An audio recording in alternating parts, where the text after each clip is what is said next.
Bem, meu nome é Heloísa de Matos Höflin, eu sou professora da Faculdade de Educação da Unicamp e membro do Grupo de Políticas Públicas e Educação da Faculdade de Educação da Unicamp.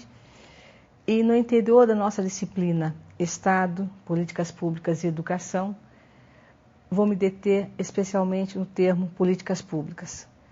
Considero importante prestarmos mais atenção, entendermos um pouco melhor sobre esse termo que atualmente está tão desgastado, usado de uma maneira quase que não criteriosa, eu ousaria dizer. Atualmente tudo envolve políticas públicas, é turismo e políticas públicas, é saúde e políticas públicas, daqui a pouco estética e políticas públicas, e acho que corre-se o risco de esvaziar o conceito. Quando tudo é tudo, tudo é nada. É um perigo de que a gente esvazie o conceito, pare de prestar atenção nele e o use de uma maneira pouco criteriosa. A minha preocupação vai nesse sentido, né, para essa nossa conversa de hoje, e eu penso que a atualidade, essa permanência, essa insistência do termo políticas públicas hoje se deve a um fator central, não único. Como vocês já viram em exposições anteriores, esse modo, essa concepção neoliberal, que também é outro termo gasto, mas por enquanto ainda não temos outro melhor, essa concepção neoliberal de governar uma sociedade, de cuidar da vida dos membros de uma sociedade, criou mais problemas do que soluções. Gerou falhas bastante profundas e numa sociedade como a nossa, extremamente desigual, mais do que nunca a presença do Estado, do governo, é solicitada insistentemente. É como se o caminho que a política, a sociedade tomou não desse conta ainda mais dos problemas já existentes e com muita frequência vemos o apelo à presença do Estado, mesmo que não verdadeiro, mesmo que só retórico, mas o apelo da presença do Estado para cuidar de esferas da vida do cidadão. É por isso que mencionamos esses aspectos que estávamos dizendo. Acho que políticas públicas podem ser entendidas, penso que políticas públicas podem ser entendidas como um conjunto de ações que o Estado capitalista implementa na tentativa de atenuar as desigualdades produzidas pelo desenvolvimento também desigual socioeconômico da sociedade capitalista. Gostaria de chamar a atenção aí para dois aspectos em relação a esse item. Não existe uma única e fechada definição de políticas públicas. É uma tentativa de se compreender o que sejam políticas públicas. E também gostaria de chamar a atenção para um outro aspecto. A diferença conceitual que existe entre Estado e governo. Eu usarei indistintamente Estado e governo para os propósitos dessa exposição. Mas é importante assinalar que quando nos referimos a Estado, estamos nos referindo a um conjunto de instituições com uma razoável permanência e reprodução na sociedade em termos históricos, que dão um contorno a determinada sociedade. São os tribunais, é o exército, são o poder judiciário de maneira geral, órgãos legislativos, são instituições permanentes que definem, sem entrar aqui na complexidade do conceito, uma sociedade, um Estado capitalista, um Estado democrático, um Estado social-democrata e assim por diante. E quando nos referimos a governo, estamos nos referindo a um conjunto de programas, de políticas, que um determinado grupo ou alianças de grupos numa sociedade propõe ao conjunto da sociedade para exercer as funções de Estado num determinado período e numa determinada sociedade. Repetindo para os objetivos desse texto e desta exposição, eu usarei indistintamente governo e Estado. Voltando então ao ponto em que estava do conjunto de ações que o Estado capitalista implementa, dirigido à sociedade como um todo. Em geral, os governos, de modo geral, todos têm políticas sociais para a sua população.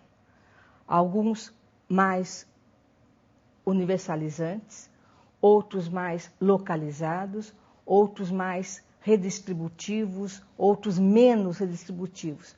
Mas, de modo geral, as políticas sociais existem em todo governo / Estado. E são ações que o Estado implementa na perspectiva de, como já disse, minimizar esses efeitos desiguais gerados pelo desenvolvimento socioeconômico na sociedade capitalista. E também numa tentativa de redistribuir os benefícios sociais produzidos nessa sociedade. E aí é que as diferenças nas políticas se impõem com muita força. Há uma tentativa ou uma maquiagem de redistribuição, quando na verdade é só uma acomodação de verbas e de programas, e há governos que realmente tentam redistribuir a riqueza acumulada numa sociedade. Em princípio, as políticas sociais deveriam estar relacionadas aos direitos sociais dos cidadãos em seu conjunto, independentemente da posição que ele ocupe na sociedade, se ele pode ou não pagar pelo direito que a sociedade, que o Estado oferece. E as usuais áreas de intervenção em políticas sociais são alimentação, saúde, educação, que nos diz respeito diretamente, transporte de massa, saneamento, previdência, que normalmente são listadas como políticas, esferas da sociedade passíveis de intervenção do Estado, nesta competição constante entre mercado e Estado, mercado e organismos de sociedade civil, da sociedade civil que vão controlar, que vão dar encaminhamentos, regular as relações da sociedade.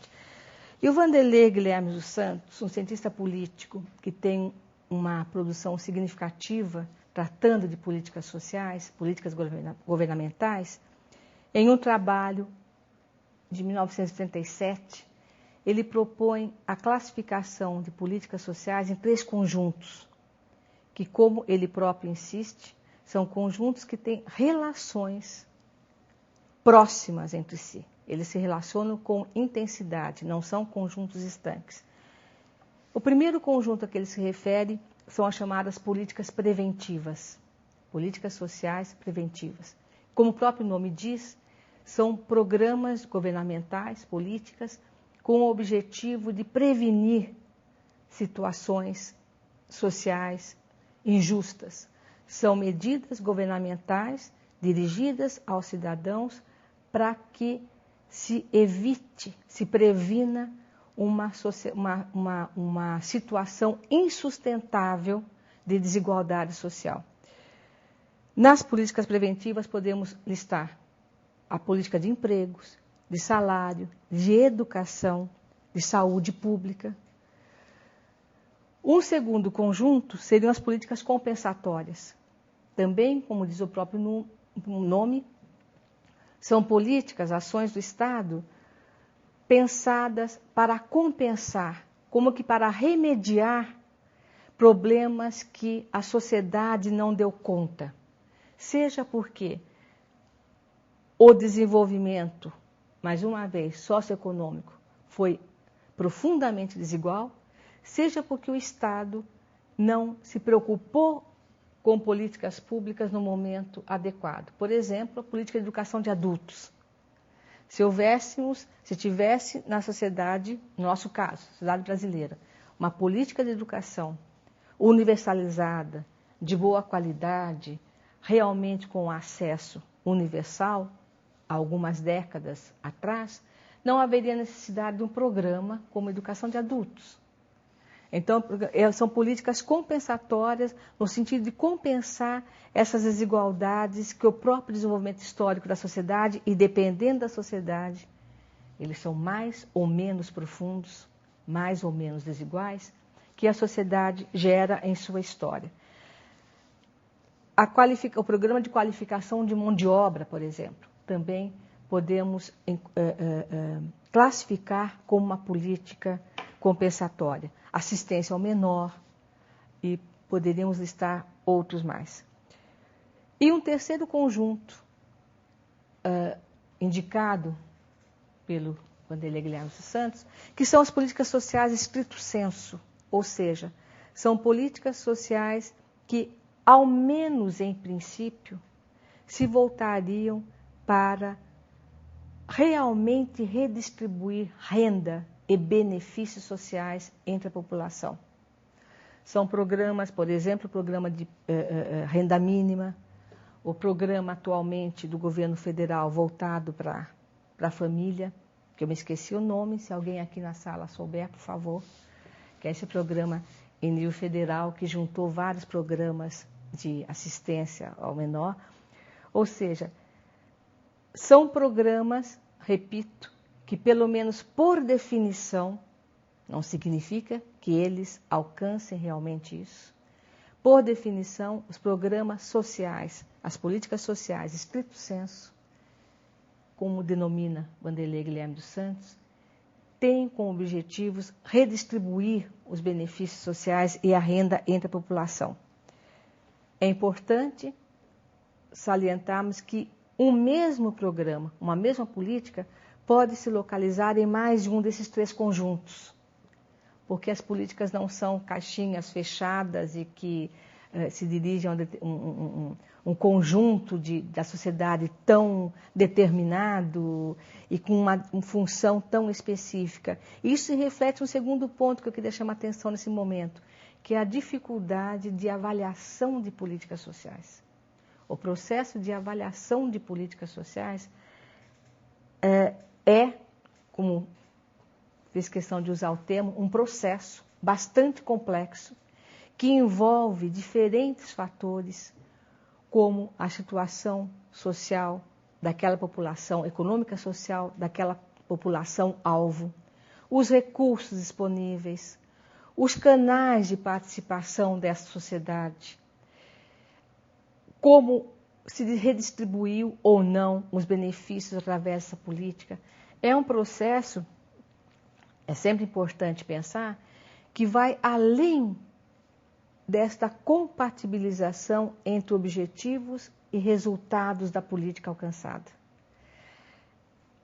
Infelizmente, nós temos visto desenvolver com muita ênfase na área das políticas públicas, políticas sociais, modelos, tentativas, esquemas de avaliação de políticas que fazem um recorte muito estreito, via de regra, há exceções, é claro, um recorte muito estreito, olhando simplesmente para os objetivos traçados e o que se atingiu desses objetivos. E é importante pensarmos, nós que trabalhamos com políticas públicas, políticas sociais, que o próprio estabelecimento de objetivos envolve questões muito mais amplas. Com que critérios de justiça social estamos usando, por exemplo? Com quais critérios de justiça social estamos pensando? Qual é a efetividade, a permanência dessas políticas? Partiram de onde? Foram demandas localizadas, de grupo também igualmente localizados, e que correm o risco de, à medida que a demanda for atendida, o grupo se dissolve, não gerando um direito social realmente incorporado na vida do cidadão. Então, o processo tanto de definição como avaliação de políticas sociais, políticas públicas, é bastante complexo. Precisamos estar sempre atentos para não cairmos em esquemas simplificados de distribuição de verba, população atendida, resultados objetivos, é claro que é importante termos um padrão para pensar políticas sociais, porque senão ficamos sem referência para avaliar se ela tem um efeito, né? um impacto, aí também já é um termo bastante carregado de sentido, mas enfim. É importante que tenhamos padrões, óbvio, para analisarmos, para avaliarmos o caminho das políticas sociais pensadas por um determinado governo. Mas eu particularmente tenho insistido e até tenho escrito alguns textos para questionando que fazer uma avaliação de políticas sociais é diferente de fazer uma avaliação política das políticas sociais. A avaliação política das políticas sociais, obrigatoriamente, tem que envolver elementos das ciências políticas, elementos da sociologia, das diferentes áreas das ciências humanas, que vão além de expressar tabelas que nos digam quanto e se foi bem aplicado determinada verba destinada para um determinado programa governamental. Ele pode ser bem aplicado e ele pode deixar de atender demandas fundamentais de um determinado grupo social, porque ele foi pensado, talvez, por uma parcela da sociedade que estava mais interessada em mostrar resultados, uma hipótese, em apresentar resultados do que atender, prestar atenção à dinâmica cultural, social, política daquele grupo a ser atendido. Nesse sentido, eu emendaria, de certo modo, com um outro momento dessa minha exposição, que é a importância da presença do Estado no planejamento e manutenção de políticas sociais. Vocês devem ter observado que eu uso, em alguns momentos, políticas públicas, em outros momentos, políticas sociais. E, apesar de haver uma produção interessante, diferenciando uma coisa de outra, também há uma produção interessante, da qual eu partilho, vinculando uma coisa à outra. Determinadas políticas sociais, na minha opinião, na minha oposição, são obrigatoriamente políticas públicas. Inclusive, vocês, com o tempo, vão me conhecer melhor e vão saber que eu tenho muito má vontade com essas ideias de público, mas não estatal, público, mas também privado. Nesse sentido, eu tenho uma posição até tradicional perante alguns colegas. Penso que determinadas políticas, no caso nosso, a educação, elas têm que ser eminentemente públicas. E eu vou tentar fundamentar essa minha posição. Se pensarmos em termos de sociedade brasileira, já é bastante conhecido o desenvolvimento profundamente desigual da sociedade brasileira. Do desenvolvimento histórico, social, econômico, é uma sociedade marcada por profundas desigualdades. E hoje, mais do que nunca, porque esse processo de globalização, né, que é também muito discutível, exclui mais do que inclui, pelo que a gente está vendo. Mas, enfim, feito esse parênteses, voltando então, a sociedade brasileira é uma sociedade marcada por profundas desigualdades. O acesso aos serviços sociais, estou usando serviços sociais propositadamente, desta população brasileira, vem muito condicionado a uma posição mercadológica. Ou seja, quem pode pagar por uma política pública de saúde, ou melhor dizendo, por programas de saúde, aí não seriam políticas públicas, né? Quem pode pagar por serviços de saúde de melhor qualidade, paga e obtém-se um padrão mais alto de atendimento médico. Quem pode pagar por escolas consideradas, não necessariamente, consideradas de melhor qualidade e que tenham uma opção mais ampla de formação para seus filhos, quem pode pagar por uma educação diferenciada, paga e não fortalece um sistema público de educação. Ou seja, quando usamos direitos sociais em contraposição a serviços sociais, é essa a ideia que eu estou querendo aprofundar. Direitos sociais que eu entendo que devam ser o ponto de partida e de chegada das políticas públicas sociais, não devem, pelo menos, não devem ser pautados pelos mesmos critérios e lógicas dos serviços sociais. Quando pensamos na política educacional, por exemplo, o Estado deveria manter essa política, porque é uma política que se traduz, ela se concretiza por um tempo, por uma lógica, por um trabalho diferenciado de um outro setor que é centrado em custo-benefício para ver se recompensa gastar dinheiro em alguma coisa, o retorno em educação não é imediato. A educação é um trabalho de médio e longo prazo. Deixar à mercê de grupos privados, mesmo que com a falsa ideia de que as opções dos cidadãos devem ser respeitadas, é aprofundar as desigualdades sociais dessa sociedade. Eu faria uma colocação quase que esquemática, que penso eu, que explicita bem essa ideia. A ausência do Estado no planejamento e implementação das políticas sociais aumenta a possibilidade do aprofundamento das desigualdades sociais. A presença do Estado no planejamento e na manutenção das políticas sociais diminui, ou pelo menos pode diminuir, o aprofundamento dessas desigualdades.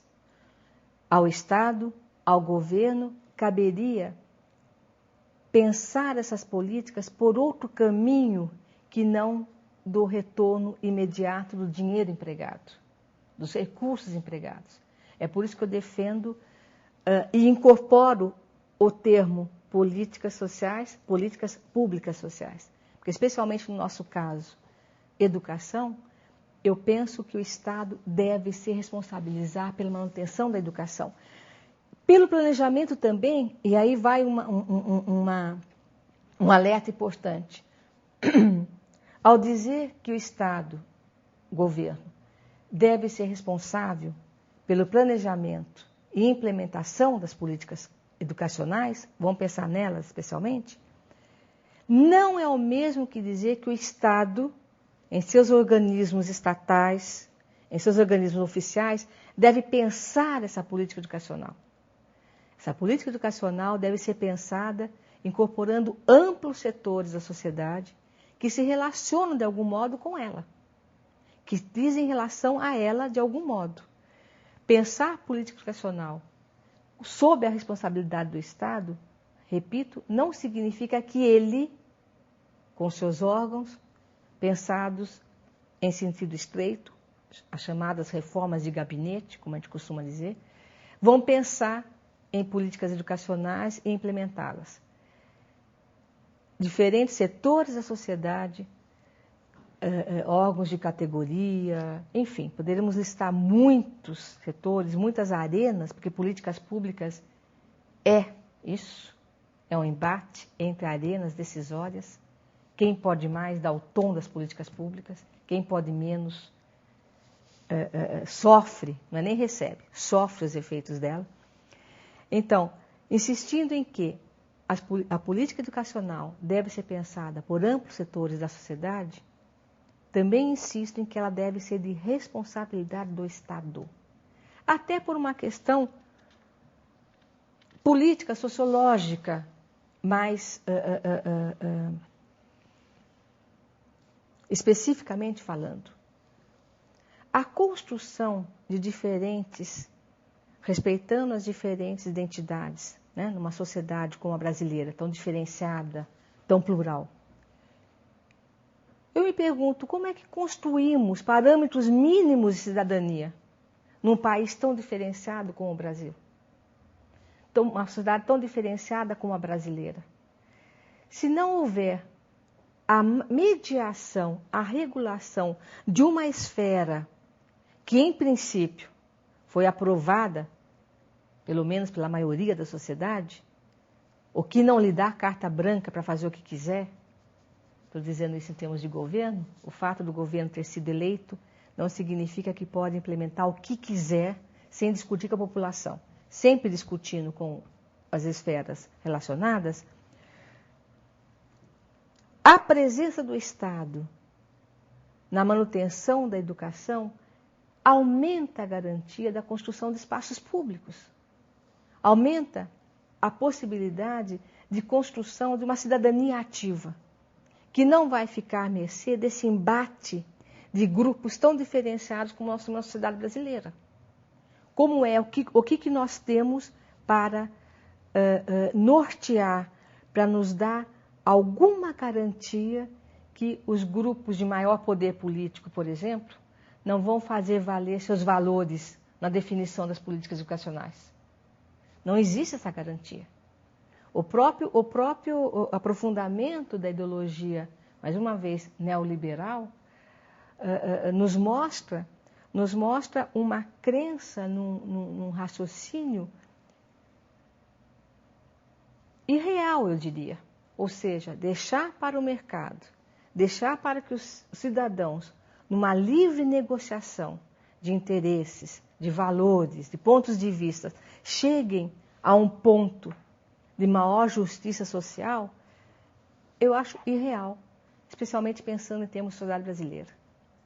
A história que nós acompanhamos desde muito tempo e que atualmente não foge desta situação. Então, insistindo, repetindo, pensando em política educacional, que é uma política preventiva, uma política de caráter preventivo, que deve gerar medidas para que todos os cidadãos tenham acesso e garantias de permanência a uma educação de qualidade. Portanto, que construam oportunidades para melhor se localizar na estrutura ocupacional da sociedade, para ter melhores condições de trabalho, de formação, de qualificação, para terem empregos melhores e para serem responsáveis pelos destinos da sua vida e não ficar dependendo de programas sociais assistencialistas. Então, a educação,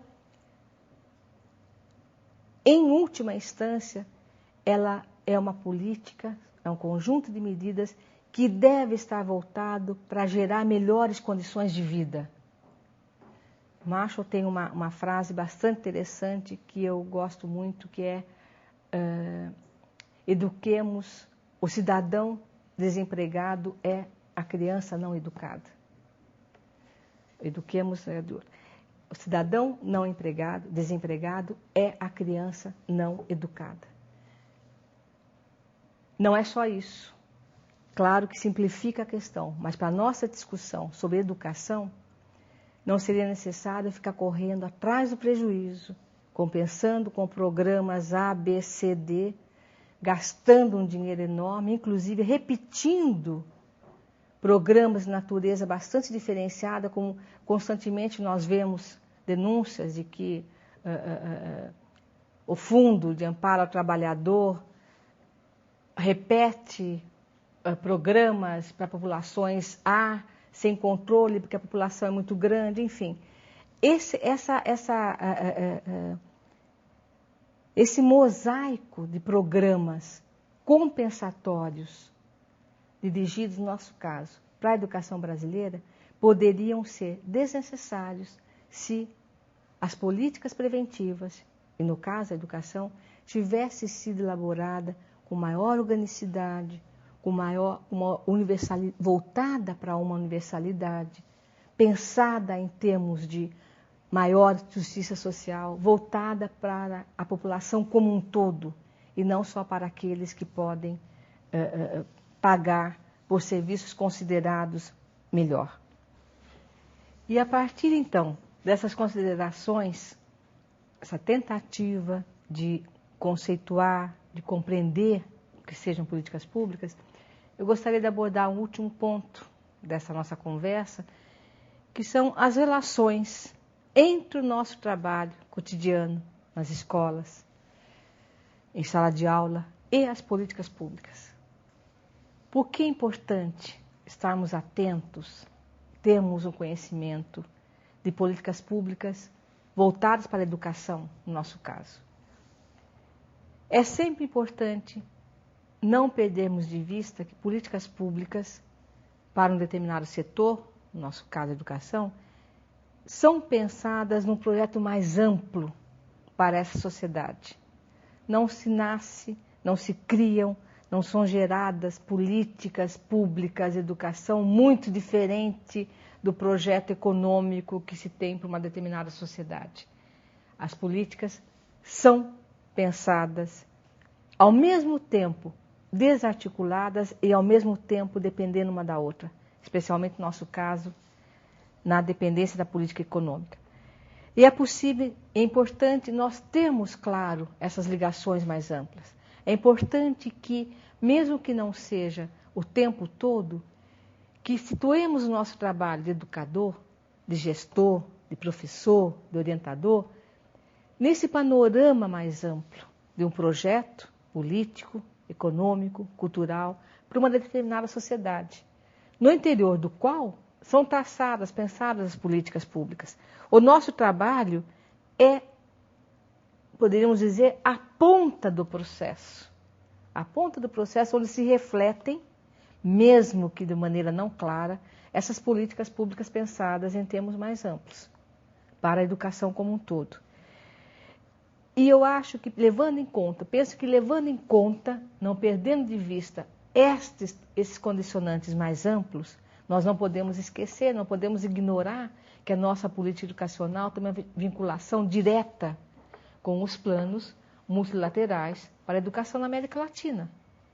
E vinculado a isso, com o financiamento multilateral, multinacional para a educação no Brasil.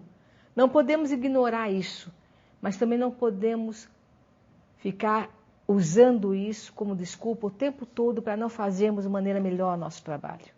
E o que eu penso que é fazermos melhor nosso trabalho? Na minha opinião, para pensarmos ao longo do curso e das reflexões que faremos. Penso que é fundamental, entre outras coisas, nós questionarmos constantemente essa lógica mercadológica trazida para a educação. Temos que pensar em objetivos para a educação, para os nossos alunos, em objetivos que vão além de formar um cidadão competitivo, com condições de empregabilidade e de fazer frente ao mundo globalizado, com um determinado desempenho que atinja níveis A, B e C. Temos que insistir que a lógica do nosso trabalho é outra. Temos que insistir em que sejamos avaliados por outros critérios, diferente desses critérios custo-benefício, esses critérios mercadológicos que são inconsistentes com a definições sociais do que sejam políticas sociais. Políticas sociais têm que levar em conta critérios de justiça social e não de eficácia, e não de eficiência, e não de desempenho quantitativo. Penso que se insistirmos, tivermos como no horizonte esses indicadores para o nosso trabalho, conseguiremos fazê-lo de uma maneira muito mais significativa para todos nós. Sempre lembrando que estamos situados num contexto mais amplo, social, político, econômico, histórico, que vão dando cor, cheiro, consistência, cara para o nosso trabalho. Ser professor no Brasil é diferente de ser professor num outro país e num outro estado dentro do mesmo Brasil. E é isso que eu queria dizer para vocês.